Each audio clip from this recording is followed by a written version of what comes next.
Fala pessoal, e aí, tudo bem com vocês? Sejam todos bem-vindos ao Física para Todos, aulas número 2. Eu sou o Prof. J. Lima. E o que vamos ver hoje? Hoje nós vamos ver grandezas escalares e vetoriais. É um assunto que eu preciso que você foque aqui e preste bem atenção. Caso você não venha entender, volte o vídeo.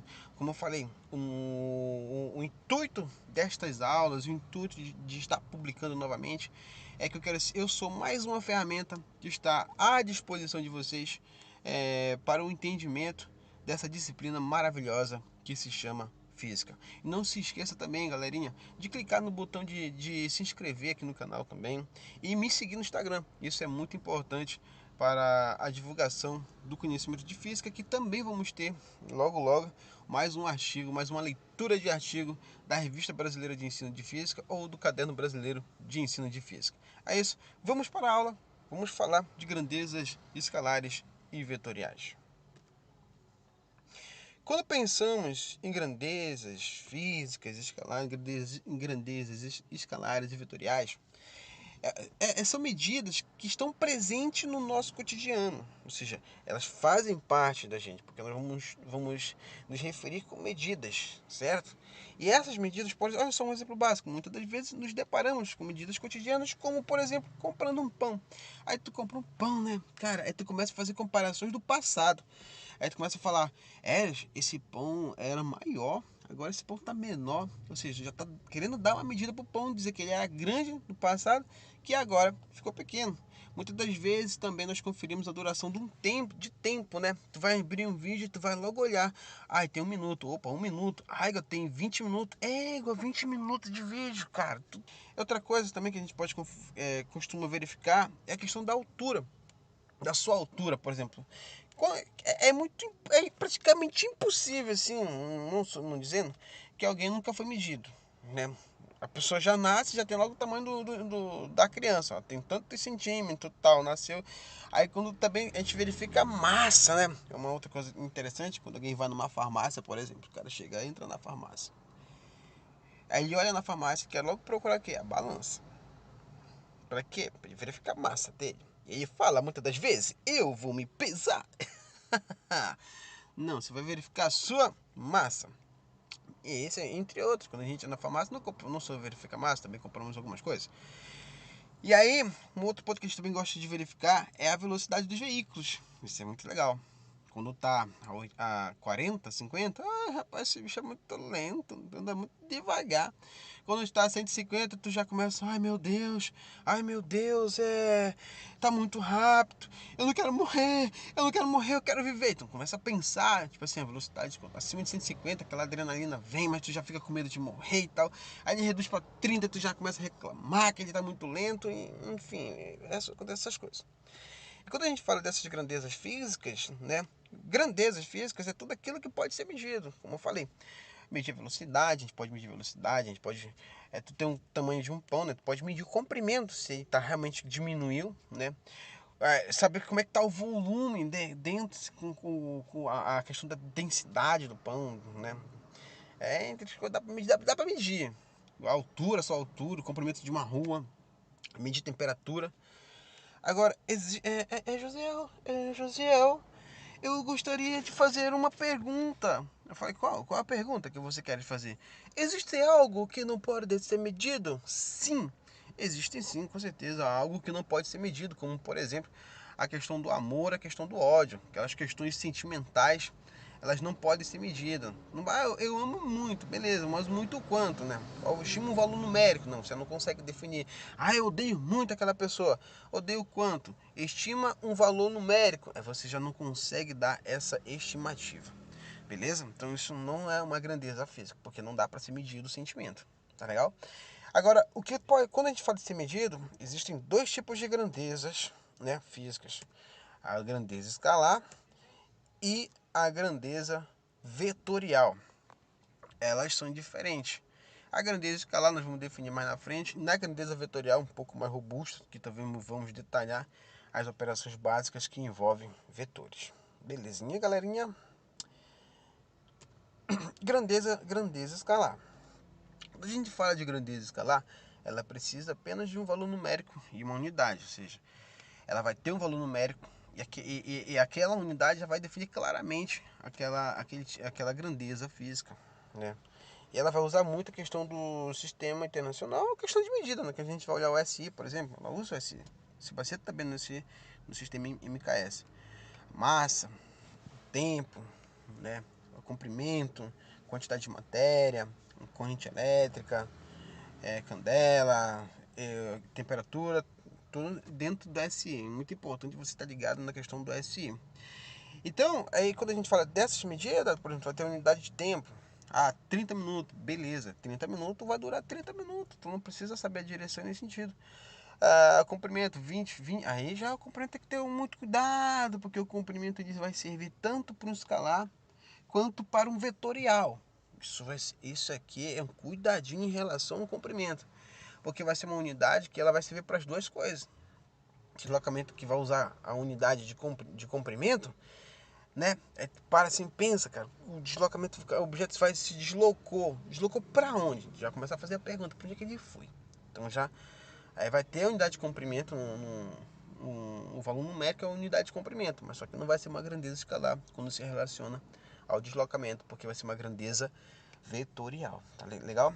A massa, 50 kg, 30 kg, 50 kg, 30 kg e assim sucessivamente, define claramente aquela grandeza escalar de massa, que a massa é uma grandeza escalar. A temperatura também é uma grandeza escalar. Beleza, galerinha? Agora, aqui tem a questão das unidades fundamentais derivadas, temos 7 fundamentais: comprimento, massa, tempo, corrente elétrica, temperatura, termodinâmica, quantidade de matéria e intensidade luminosa, cujas unidades são metro, quilograma, segundo, ampere, Kelvin, mol e candela. Os símbolos TIM, KG, SA, K, mol, CD.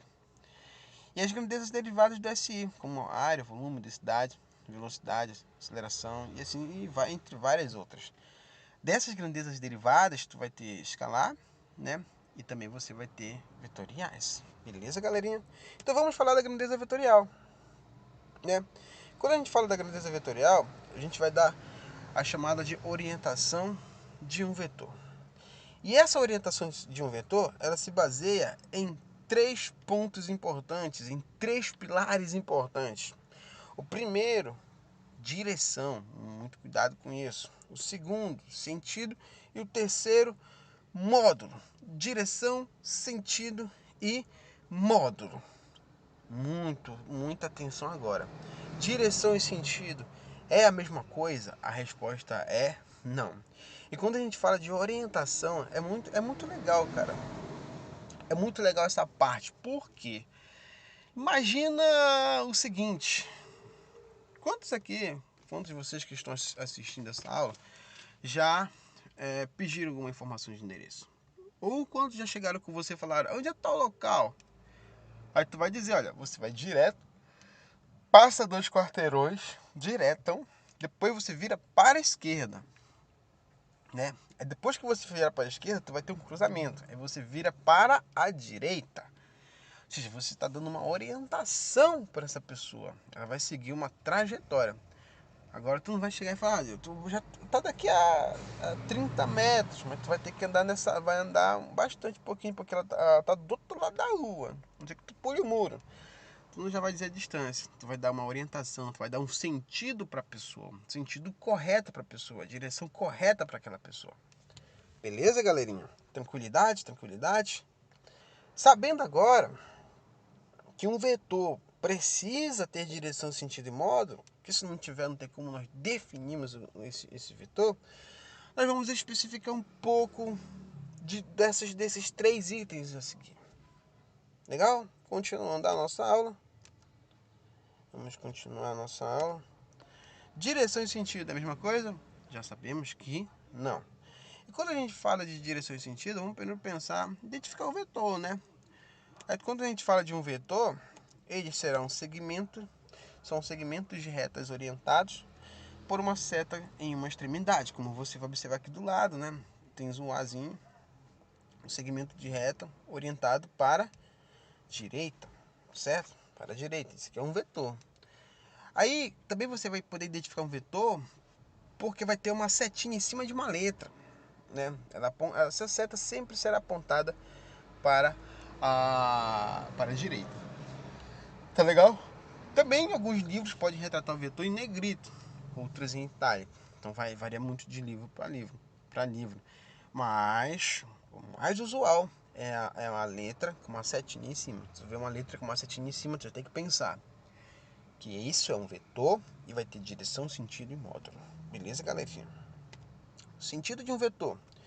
Quando a gente fala de sentido de um vetor, então você observa aqui nessa imagem, que ele está apontado tanto para a direita quanto para a esquerda. Isso aí é o sentido de um vetor. Ele aponta tanto para a direita quanto para a esquerda. O sentido, ele vai tecnicamente dizer para onde o objeto vai, né? Para onde aquele objeto está indo. É igual aplicar uma força. Por exemplo, tu fala para uma pessoa, ei, aplica a força aí, beleza. Aí a pessoa vai assim, mas para onde? Para cima? Para baixo? Para os lados? Ou seja, ele precisa de um sentido, né? Precisa de uma orientação para você. Então o sentido ele vai ter que informar essa questão aí, dizer para onde algo vai, né? Para onde é que vai, é destinado o deslocamento, para onde é aplicada a força. Isso é com base no sentido. E a direção? Por que é diferente de a direção? Porque a direção segue 3 pilares importantes. Em azul é na vertical, em vermelho, horizontal e em verde, diagonal. Então a direção ela vai estar nesses 3 pilares: vertical, horizontal e diagonal. Então o vetor ele pode estar, a análise de um vetor ela pode estar em todos os vetores na horizontal ou também pode ter todos os vetores na vertical, assim como pode ter todos os vetores na diagonal. O que vai diferenciar a questão de vertical, diagonal, horizontal é o sentido. Beleza? Porque um vetor pode... Imagina 2 vetores, eles estão na horizontal. Só que um está indo e o outro está vindo. Ou seja, estão em mesma direção, sentidos contrários. Beleza, galerinha? Aí você vai observar aqui na rosa dos ventos, norte e sul. Norte e sul estão na direção vertical. Mas imagina que alguém vai para o norte e sai de baixo para cima, né? Do sul para o norte. E o cara que vem do norte para o sul. Se você for analisar, o que sai do sul para o norte está apontado para cima. E o que sai do norte para o sul está apontado para baixo. Beleza, galerinha? Ou seja, mesma direção norte e sul, porém sentidos diferentes, porque um vai para o norte e o outro vai para o sul. Mesma coisa no leste e oeste. Uma pessoa pode estar indo para o leste e a outra para o oeste. Sentidos diferentes, mas na mesma direção. Assim como podem estar no mesmo sentido. 3 pessoas com destino ao leste, aonde o sol nasce. Então, se as 3 pessoas estão destino ao leste, aonde o sol nasce, né? Logo as 3 pessoas estão na mesma direção e no mesmo sentido. Beleza? Assim como pode ser na diagonal.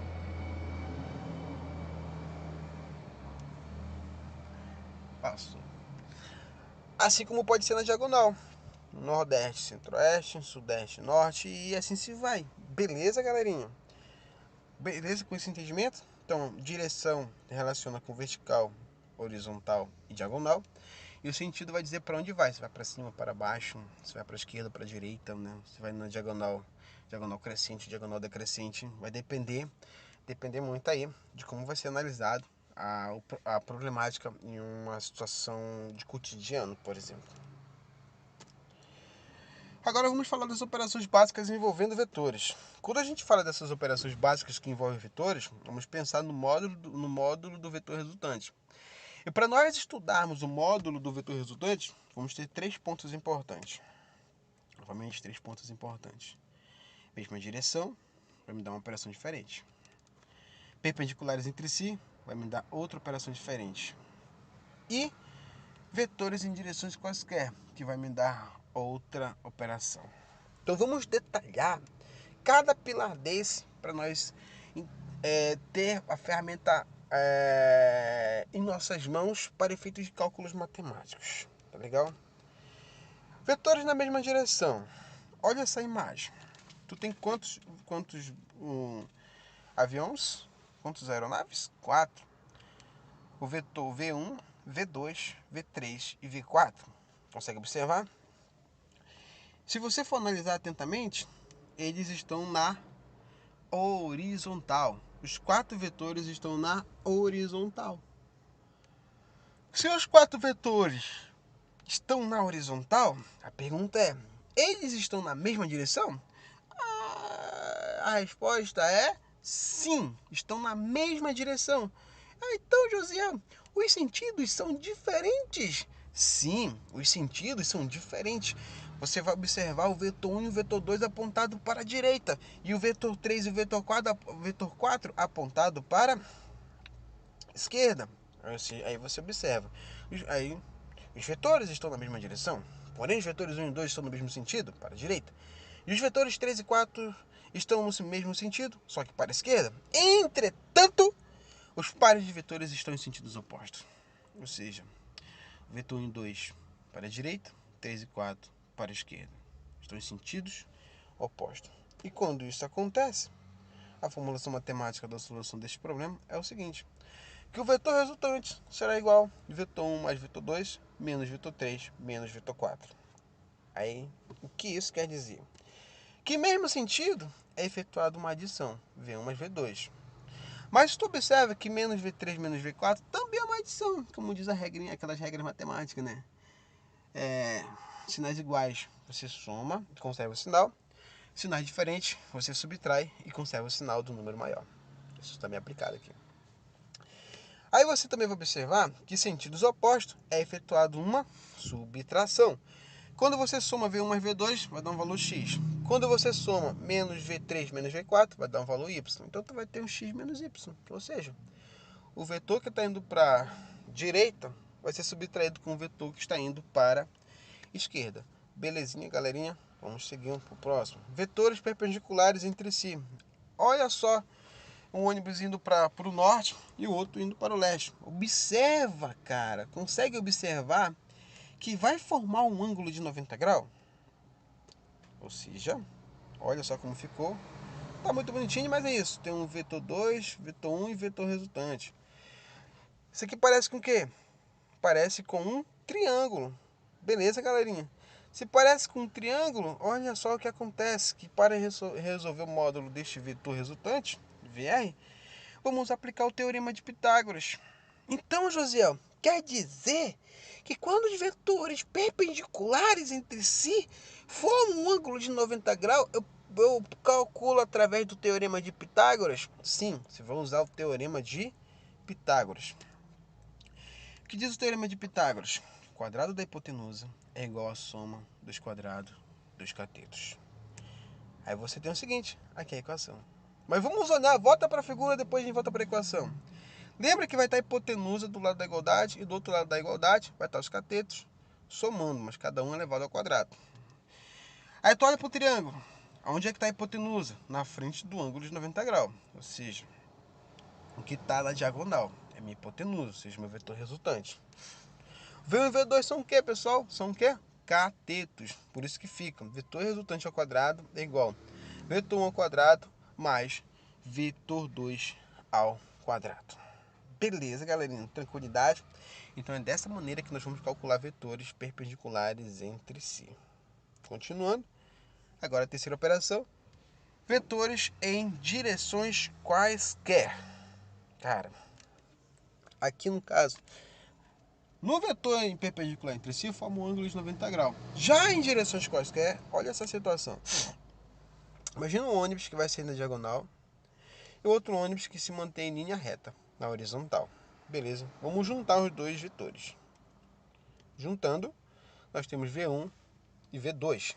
Lembrando que um na extremidade do outro, observa? Só que forma um ângulo θ, que eu não sei qual é esse ângulo θ. E quando você aplica a lei dos cossenos, você vai ter um paralelogramo. E aí que vem um detalhe. Aplicando a regra do paralelogramo, ou seja, a equação fica vetor resultante ao quadrado é igual vetor 1 ao quadrado mais vetor 2 ao quadrado, mais ou menos 2 vezes vetor 1 vezes vetor 2 vezes cosseno de θ. Vou justificar porque eu coloquei mais ou menos. Que dependendo da situação, do problema, pode aparecer um cosseno de 120. E aí você tem que saber o ciclo trigonométrico, galerinha. Ah, eu tenho que saber o ciclo trigonométrico. Oh, não! Claro que você deve saber o ciclo trigonométrico para a gente resolver esses problemas de vetores perpendiculares entre si. Beleza? Então essa é a maneira de calcular. Aplicando a regra do paralelogramo, você tem um vetor resultante ao quadrado igual a vetor 1 ao quadrado mais vetor 2 ao quadrado, mais ou menos 2 vezes o vetor 1 vezes o vetor 2 vezes o cosseno de θ. Beleza, foram 3 operações. Mesma direção, você vai fitar uma soma ou uma subtração. No caso, uma adição, se for no mesmo sentido, uma subtração, sentidos opostos. Depois, veio perpendiculares entre si. Se os vetores formam um ângulo de 90 graus, o vetor resultante é a minha hipotenusa. Aí logo eu posso aplicar o teorema de Pitágoras. Terceiro caso, que envolve operações básicas envolvendo vetores, as em direções quaisquer. Quando eles formam um ângulo θ diferente de 90 graus, que se parar em 90, cosseno de 90 é igual a zero. Aí volta para o teorema de Pitágoras. Então quando eu tenho um ângulo de diferente de 90 graus, aí eu posso aplicar a regra do paralelogramo. Não se esqueça, pessoal, de estudar o ciclo trigonométrico. Aula, vamos falar de decomposição de vetores. Observe essa figura aqui, você tem uma força F, né, sendo aplicada. A pergunta que nós fazemos pode ser, lembrando que pode ser qualquer análise, qualquer grandeza vetorial, né? No caso de uma força, velocidade, deslocamento. Beleza. No caso de uma força, será que se tu tem essa força F? A resposta é não. Tem as suas componentes. E as suas componentes são Fx e Fy. Beleza? Então a pergunta é, como é que nós vamos calcular essas componentes? Para nós fazermos isso, vamos projetar o Fy para a extremidade de Fx e de F. Quando você faz isso, você tem um triângulo, né, retângulo. Só que nós não vamos analisar com base no teorema de Pitágoras, e sim com base no ângulo θ que está formando aí entre Fx e F. Beleza? Para nós resolvermos esse problema, olha o que vai ser feito. A força X será igual a força F vezes o cosseno de θ. E a componente Y será igual a F, força F, vezes o seno de θ. E através disso nós vamos poder calcular a componente da força F. Isso é aplicado também no plano inclinado. Beleza, galerinha? Beleza? Então é isso. Muito obrigado. Tenha um bom dia, tenha uma boa tarde, tenha uma boa noite. Feliz Natal, feliz Ano Novo. Feliz aniversário para você que está fazendo e feliz aniversário para você que já fez também. Tchau, tchau, tchau.